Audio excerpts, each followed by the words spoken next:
Okay, salam sejahtera. Kita akan mula modul 13.3 untuk hari ini.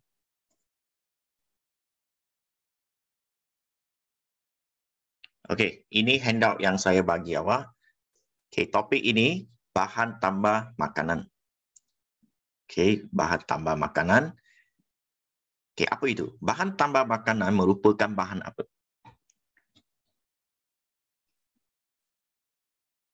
Okey, siapa nak try? Ya, natural, very good. Okey, semula jadi ya. Dia sama ada semula jadi atau sintetik. Sintetik maksud dia buatan manusia. Okey. So sama ada dua lah. So bahan tambah makanan maksud bahan tambah yang kita letak dalam makanan. Okey, kenapa kita letak mesti ada tujuan dia. Okey, semula jadi dan sintetik yang ditambah ke dalam makanan. Okey, sebelum sini kita kena tahu jenis-jenis bahan tambah makanan. Jenis dia okey, pengawet, pengantioksida. Ini maksud dia types, jenis-jenis dia. Kita ada perisa, penstabil, pengemusi, pemekat. Lepas tu kita ada pewarna. So kita ada banyak jenis. Okey, setiap jenis itu kita kena ada contoh. Apa contoh dia? Okey, macam bahan tambah deterjen, dia hanya bahan tambah dalam deterjen sahaja, tak ada masalah. So kita ada beberapa fungsi di sini, ada jenis-jenis dan fungsi dia. Okey ya, so di sini topik mula sekarang, contoh jadi penting. Contoh jadi penting. Okey ya. So kita ada pengawet. Okey, preservatif. Apa fungsi dia? Kita letak pengawet dalam makanan sebab nak menghalang atau nak melambatkan pertumbuhan. Okey. Bakteria. Okey, semak jawapan sendiri. Bakteria atau kulat supaya makanan dapat disimpan lebih lama. Maksud kita nak bagi makanan itu tahan lama. Itu sebab dia kita letak bakteria, Okey, untuk menghalang pertumbuhan bakteria dan kulat itu. Okey, so kita kena letak apa? So itu adalah di dalam contoh. Dalam contoh. Okey. So natural punya kita boleh ada pengawet natural, pengawet sintetik. Okey, macam biasalah. Okey, so macam tadi semula jadi dan sintetik. Okey, so yang semula jadi contoh garam biasa. Okey, kita kena sebut garam biasa pada ikan kering. Ini contoh dia. Okey, kita perlu sebut seperti macam nilah ayat dia. Bagi examples, give examples. So garam biasa pada ikan kering. Jangan tulis garam sahaja. Okey, garam ini ada banyak maksud dalam kimia. Dan terlalu banyak garam. Okay, so kita nak pakai garam yang dapur, yang pakai untuk memasak itu, yang pakai untuk memasak. So itu kita panggil garam biasa. Okay, in English we have the word table salt. Okay, table salt. So kedua, apa lagi boleh tambah dalam jam untuk tahan lebih lama? Boleh letak gula. Okey, boleh tambah gula di dalam jam supaya dia tahan lebih lama. Okey, boleh tambah apa lagi? Okey,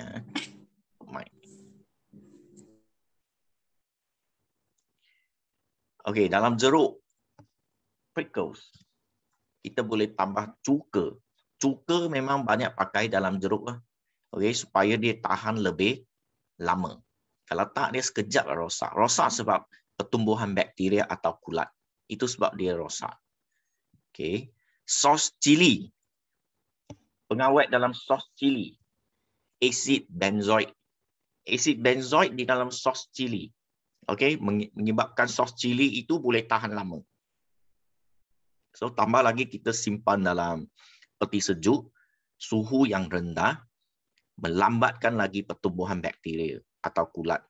So lagilah boleh tahan lama simpan. So asid benzoik salah satu pengawet. Okey. Roti ada ini, masih sama daripada kategori benzoik. So natrium benzoat, garam dia, garam daripada asid benzoik. Natrium benzoat dalam roti. So boleh tahan lama. Okey, so di sini kalau you nak tahu senanglah, you check tarikh expired roti itu. Kalau roti itu kata boleh pakai hari ini dia buat, dia kata esok, maksimum esok je. Tak makan dah mula basi, pertumbuhan kulat. Okey, maksud dia tidak letak pengawet. Tiada. Okey, so yang biasa ada tu 7 hari, 5 hari. Okey, 5, 6, 7 hari lah. Itu maksud ada pengawet. Okey, so dia letak pengawet, dia agak ada piawai dia. Bukan suka-suka letak banyak-banyak, lepas tu roti boleh tahan 1 tahun. Tak ada. Okey, so dia ada piawai dia. Supaya tahan lebih lama. Kalau tak, roti itu hari ini you buat, you kena makan. Paling maksimum esok, dia kata. Esok tak makan, dah mula basi. Itu maksud dia tiada pengawet punya roti. Bagus lah, bagus. Roti macam ni, bagus lah.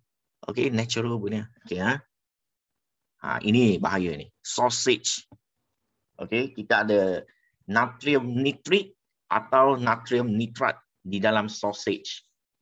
Okey, daging burger, kategori yang sama. Okey, sausage, daging burger, macam-macam yang jenis yang Ramly, burger Ramly buat tu, itu semua jenis daging burger tu ada natrium nitrit dan natrium nitrat, atau mana-mana atau dua-dua, itu adalah pengawet sintetik di dalam proses food itu. Okey, so itu tahan lama. Kita tengok sausage itu, kalau you check expired date dia bertahunan, betul tak? Ya, lama sangat. Okey, mana ada daging semua tu, ayam boleh tahan bertahun punya. Tak ada punya. Okey, you tengok daging lembu yang dalam burger tu, dia warna merah punya.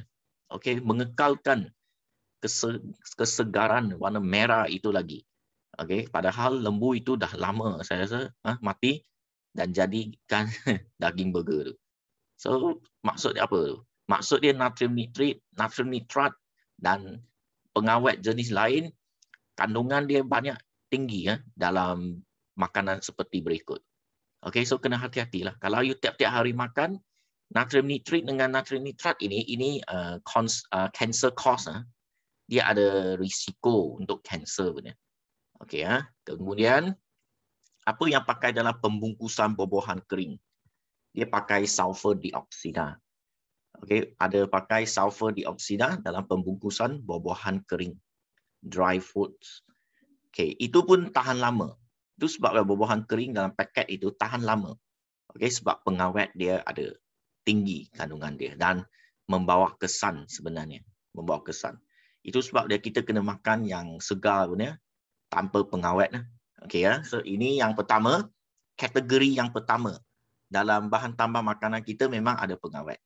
Okey, yang kedua, ada pengantioksida. Pengantioksida, kalau you nak tahu apa sebenarnya maksud dia tu, you boleh ambil apple, buah apple, you buangkan kulit ya. Okey, buangkan kulit, you letak di situ. Sekejap ya, nanti dalam 5 minit you datang tengok balik. Yang fresh color punya, dia akan jadi gelap, jadi hitam sikit. Okey, itu maksud sudah berlaku pengoksidaan lah. So banyak berlaku dalam lemak. Okey, banyak berlaku dalam makanan yang ada lemak. So kita kena letak pengantioksida juga. Dia akan melambatkan pengoksidaan lemak dalam makanan. Dia akan lambatkan. Okey, so dia ada kekal fresh lah nampak. Kedua, mencegah ketengikan makanan yang berminyak atau berlemak. Dia ada bau dia. Okay, rancid, bau. In English we call rancid. Dia ada bau dia. Itu kita panggil ketengikan, bau busuk lah. Okay, mencegah ketengikan makanan. So pengantioksida ini salah satu kategori yang kita pakai. Okay, apa contoh dia? Penting. Ini jenis. Kalau soalan tanya, nyatakan jenis. So jawapan awak pengantioksida. Dia kata jenis yang melambatkan pengoksidaan. So jenis adalah pengantioksida. Memberi contoh. Memberi contoh. Okay. Asid ascorbic di dalam gula-gula. Okay, salah satu contoh. Asid citrik di dalam kek dan biskut. Okay. Tocopherol di dalam margarin. So itu adalah contoh pengantioksida. Okay, so acid citric ini boleh dapat dalam lemon. Secara semula jadi, acid citric, acid ascorbic boleh dapat di lemon, orange. So buah-buahan macam tu, ada yang kata vitamin C actually is acid citric. Okay, acid citric itu dalam lemon kita boleh pakai untuk mengelakkan pengoksidaan makanan. Macam tadi contoh apple. Apple boleh jadi hitam sikit kan kalau you biar di udara macam tu, buang kulit dia. So you boleh sapu satu lapisan lemon juice dekat permukaan apple. Boleh. So dia apple itu akan nampak fresh. Okay, nampak color yang asal original itu. Sebab kita dah letak pengantioksida di situ. Acid citric adalah satu jenis pengantioksida. Semula jadi boleh dapat di lemon. Okay, dan acid ascorbic, lemon and orange mostly lah. Okay, so ini jenis yang kedua. Okay, dia tak ada satu soalan kata totally acid 20 markah suruh awak huraikan. Tak ada. Dia akan campur dengan ubat ke, bahan tambah makanan dengan ubat, campur dengan deterjen, bahan pencuci, macam tu. The whole topic, so dia akan jadikan soalan untuk tanya lah. Mostly saya nampak dia akan mula dengan bahan pencuci. Terangkan keberkesanan. Lepas tu ada contoh-contoh jenis-jenis bahan tambah makanan, jenis ubat nanti. Okey, macam itulah untuk penuhkan. Okey, kemudian kita ada perisa. Ya, perisa ini memang kita pakailah dan nanti kita lihat contoh dia. Jenis seterusnya ialah perisa. Menggantikan rasa asli yang hilang semasa pemprosesan makanan. Okey, bila kita buat pemprosesan makanan, processing food, dia punya rasa akan hilang punya. So kita kena tambah semula. Kalau tak semua tak ada rasa lah. Okey, kedua, kita menambahkan rasa atau bau harum untuk menyedapkan makanan itu. Okey, makanan nak sedap, kita kena tambah perisa lah. Tapi sama saja. Bila you tambah apa-apa out daripada natural, dia akan membawa side effect juga. Okey, dia ada side effect. Okey, so sini perisa kita boleh tengok. Okey, contohlah penjual nasi ayam. Okey, hawker nasi ayam. Nasi ayam kalau kita buat di rumah, sos dia tu yang kicap punya sos, setakat letak kicap dia lah. Tapi bila you try sos apa yang kicap yang bagi dekat nasi ayam tu, dia lain punya. Sedap. Okey, sos dekat ayam tu semua sedap. Sebab perisa itu banyak. Okey, tak percaya you pergi try hawker nasi ayam, you suruh pakcik letak 10 sudu kicap itu. Dia tak berani bagi. Dia tak berani. Dia tambahan pun letak satu paket asing bagi awak lah. Kenapa? Sebab dia punya kicap tu ada perisa. Bukan sikit. Okey, perisa. Mungkin you pakai satu paket, satu sudu kan. Dia pakai satu paket. Mungkin 2 paket. Banyak. Itu sebab dia sos yang dia letak di atas ayam, nasi ayam tu sedap lah. Sebab perisa tu terlalu banyak. Okey, Okey, ini dalam mi segera. Ini common benar. At least kena tahu. Okey, siapa tahu? Apa contoh perisa dalam mi segera? Ini monosodium glutamate. Yes, monosodium glutamate. Ajinomoto. Okey, kalau you tak tahu apa benda ni, okey, you mesti faham Ajinomoto. Ajinomoto kan you pergi mana-mana dapat beli. Ajinomoto itu kandungan dalam tu monosodium glutamate. Sodium tu natrium, mononatrium glutamate. Okay, English is glutamate, monosodium glutamate, MSG. Singkatan dia MSG. MSG tu Ajinomoto. Okay, benda ini, Ajinomoto ini, kalau you masak apa-apa, you letak je, dia sedap. Okay, dia akan sedap. Tapi dia boleh membawa kesan sampingan, side effect. Itu makanan mak kita tiada MSG punya. Jarang letak. Okey. Maka makanan di rumah tak adalah sedap sangat banding dengan yang luar tu. Yang kita makan kat luar, makan kat kedai. Wah, gila sedap kan. Dia punya western food semua sedap punya. You kena faham. Monosodium glutamate itu banyak, letak banyak ni. Okey, kita tak letak, dia letak banyak. Itu sebab sedap. So nak tahu ada ke tak ada ni senang je. Bila you lepas makan satu makanan itu, you akan rasa haus. Okey, dahaga nak minum air yang banyak. Maksudnya dia punya MSG tu terlalu banyak sebab MSG mengakibatkan benda itu. Okey, kalau makan lepas tu minum air pun sikit dia dah okey. Maksud dia makanan itu tanpa perisa punya. Kalau ada perisa memang you perlu minum air yang banyak. Okay, you punya signal from your body, you must drink a lot of water. Okay, so itu MSG. Okay, so ini dah tahu tengok mi segera. Wah, sedap mi. So hati-hatilah. Mi segera ini memang banyak MSG. Itu sebab dia letak sedap. Tak masak kat rumah tak apa, makan mi Maggi senang. Tapi lama-lama dia akan jadi masalah kesihatan. Okay, apa lagi perisa yang kita ada? Aspartam, sorbitol, stevia, semua itu pemanis. Okey, semua ini jenis-jenis pemanis. Maksud gantikan gula. Sebab diabetes ke, contoh diabetes, kita tak boleh makan gula. Gula itu akan tinggikan lagi paras gula tu, nanti kita akan dapat masalah. So boleh gantikan dengan aspartam, sorbitol, stevia. Ini semua pemanis bagi rasa manis punya dalam makanan. Okey. Kemudian kita ada ini kita dah belajar ester. Perisa bau buah-buahan. Jangan ingat makanan ada bau durian ke apa ke. Biar betul dalam tin punya food makanan dalam tin ada bau nanas, bau itu. Dia banyak kandungan ester. Sebab ester ada bau buah-buahan. Ester ada bau buah-buahan. So itu boleh gantikan natural punya. Okey, so ini contoh perisa yang kita ada. Beberapa contoh lah. Kalau nak study lagi, banyak lagi boleh tengok dekat internet. Sekarang pun boleh Google search, dah keluar banyak. Okay, tapi saya bagi at least benda yang you baca, you mampu untuk faham dan mampu untuk menjawab soalan nanti. Okay, kena ada banyak kebaikan lah. Tak boleh tumpu satu sahaja sebab kita Form 5 bukan lagi kelas macam dulu. Kita ada exam punya untuk SPM. So kita kena seimbang. Okay, penstabil. Okay, penstabil kategori yang seterusnya. Ini tepi ini semua jenis.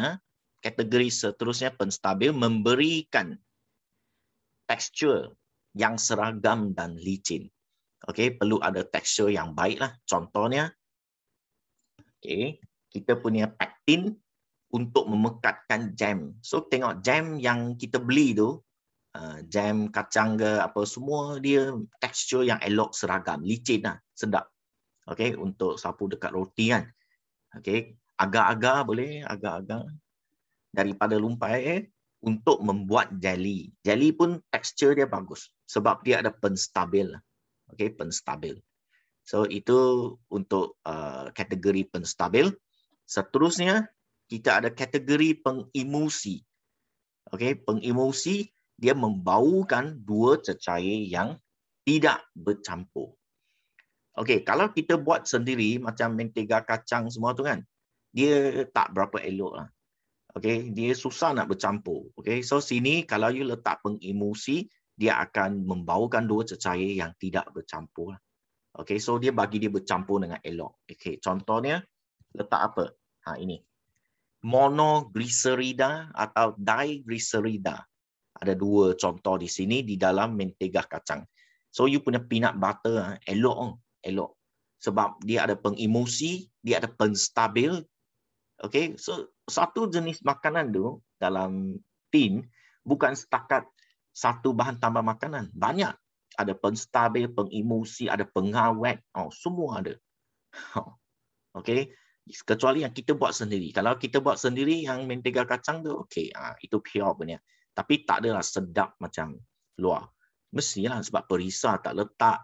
Okay, pengemosi tak ada, maka tekstur pun tak elok.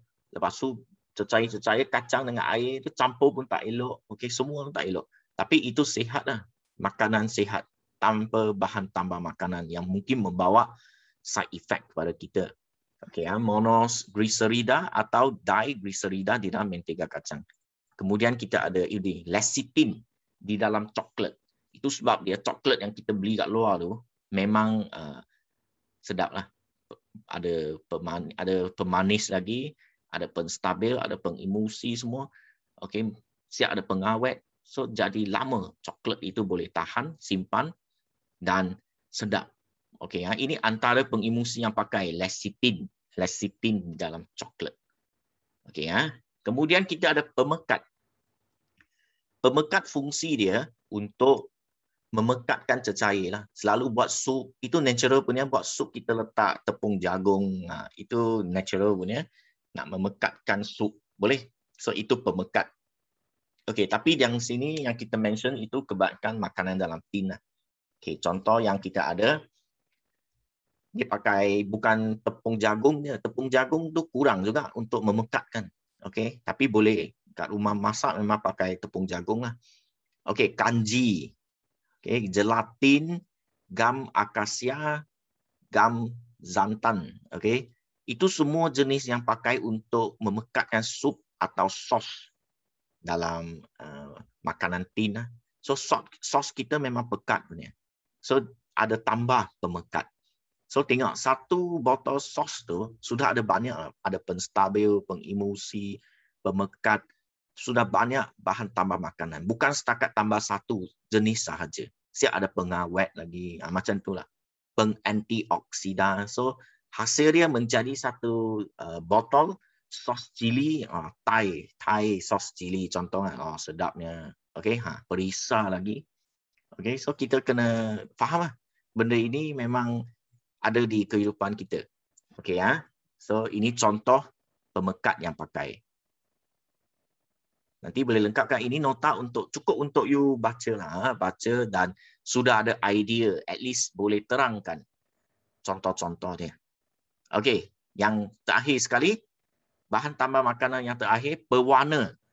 So pewarna ini, dah tahulah, mesti menambah atau mengembalikan warna makanan supaya kelihatan menarik dan lazat.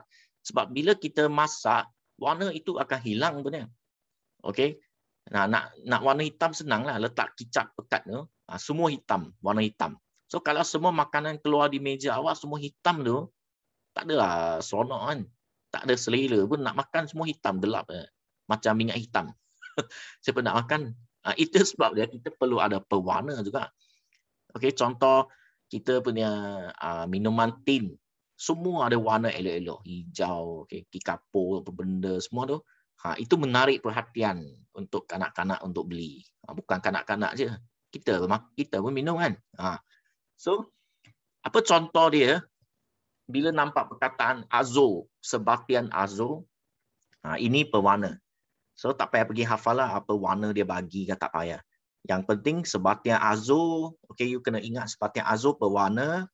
Triphenyl, sebatian triphenyl adalah pewarna.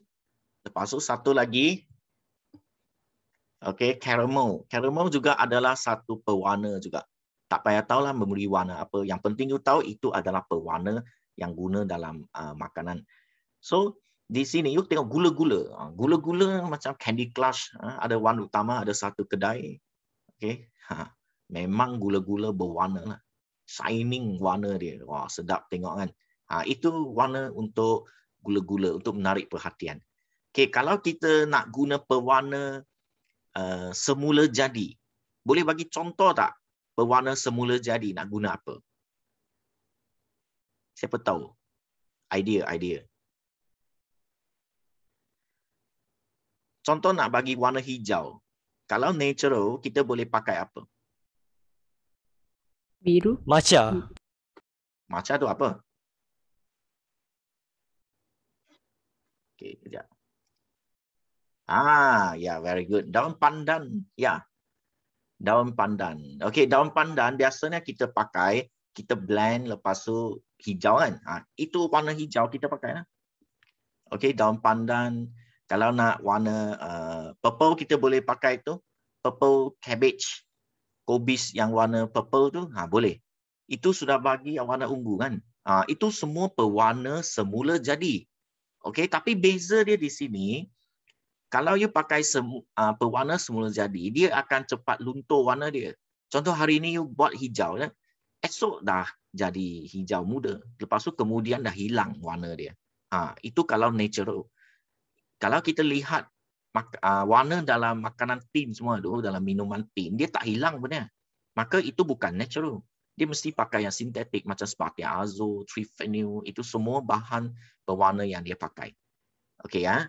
So di sini kita dah belajar banyak, kita lihat sini banyak, tapi kebanyakan saya sebut-sebut ni macam negatif ya, betul tak? Tapi bahan tambah makanan memang penting. Itu sebab dia saya ciptakan macam ni lah. Mewajarkan penggunaan bahan tambah makanan, justifications for using food additives. So you have to, ada kesan positif, ada kesan negatif dia. Depend masa nanti peperiksaan nanti tengok mana yang awak nak pakai lah. Kalau dia suruh awak cite bahagian yang baik, so you pun sebut. Suruh awak sokong bahagian yang baik lah. Kesan positif dia. So tanaman dan buah-buahan bermusim dapat dinikmati sepanjang tahun. Ini contoh lah. Okay. In detail tu use Google search lah. Okay. Makanan kekal segar dan tahan lebih lama. Ini penting. Ini semua tahu. Kalau tak letak pengawet, tiada lagi makanan dalam tin. Tiada lagi. Sebab mana boleh buat? Rosak semua. Okay. So kena letak pengawet. Makanan kekal segar dan tahan lebih lama. Lepas tu kelihatan mestilah lebih menarik. Betul tak? Macam Maggi kita kan. Keluar pun macam sedap. Okay, rasa lebih sedap. Ini kesan positif dia. So kalau dia suruh kita sokong bahan tambah makanan. Kita sokong. Sokong maksud kena beri point yang positif. Kesan positif. Okay, kalau suruh kita bantah penggunaan bahan tambah makanan. Everything back to nature. Masak pun nature, hari ini masak, hari ini makan. Contoh kan, tak simpan makanan itu, tak perlu pengawet, tak perlu perisa. Okay, makan yang sihat. Okay, so kita kena bagi kesan negatif bahan tambah makanan. Sulfur dioksida, contoh tadi. Sulfur dioksida kita tambah untuk buah-buahan kering, yang paket-paket buah-buahan kering tu, menyebabkan masalah gastrik, loya, asma, kecacatan pada janin. The fetus ada masalah.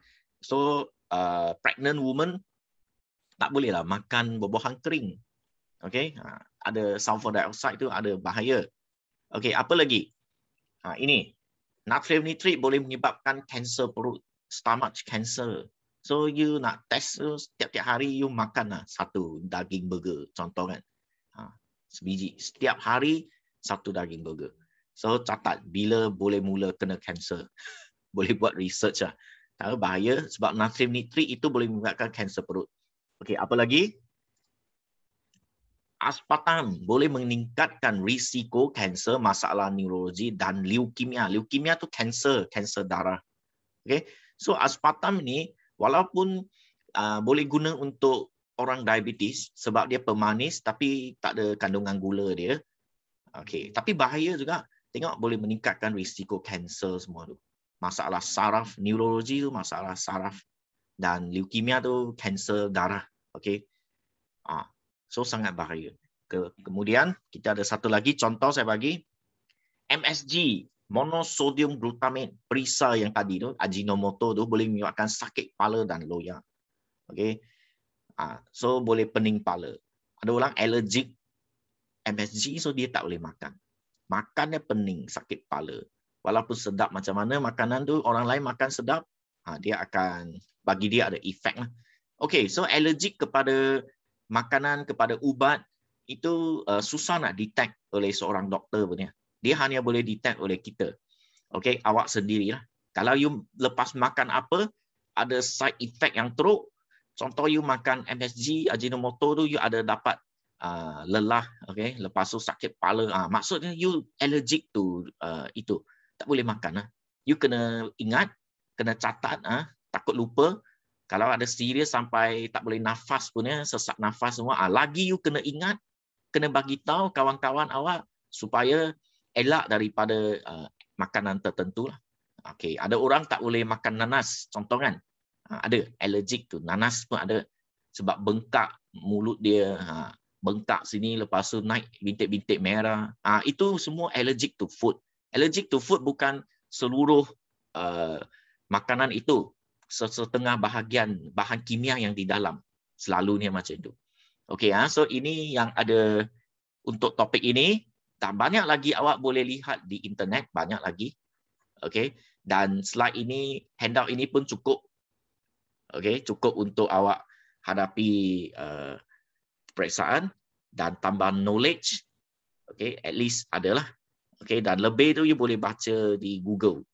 Okey, textbook memang seperti yang saya buat juga, lebih kurang macam tu saja. Yang penting faham apa jenis dia. Jangan campur aduk jenis, fungsi dan bagi contoh. Apa contoh yang pakai dalam makanan mana boleh jumpa. Okey, lepas tu sokong. Nak sokong bahan tambah makanan atau tak sokong. Sokong ambil kesan positif, tak sokong ambil kesan negatif. Itu masa suruh justify. Justify maksud mewajarkan di sini adalah sokong mana satu. Lepas tu memberi point, memberi penerangan yang menyokong kita punya pendapat. Okey, itu sahaja untuk hari ini. Okey, terima kasih.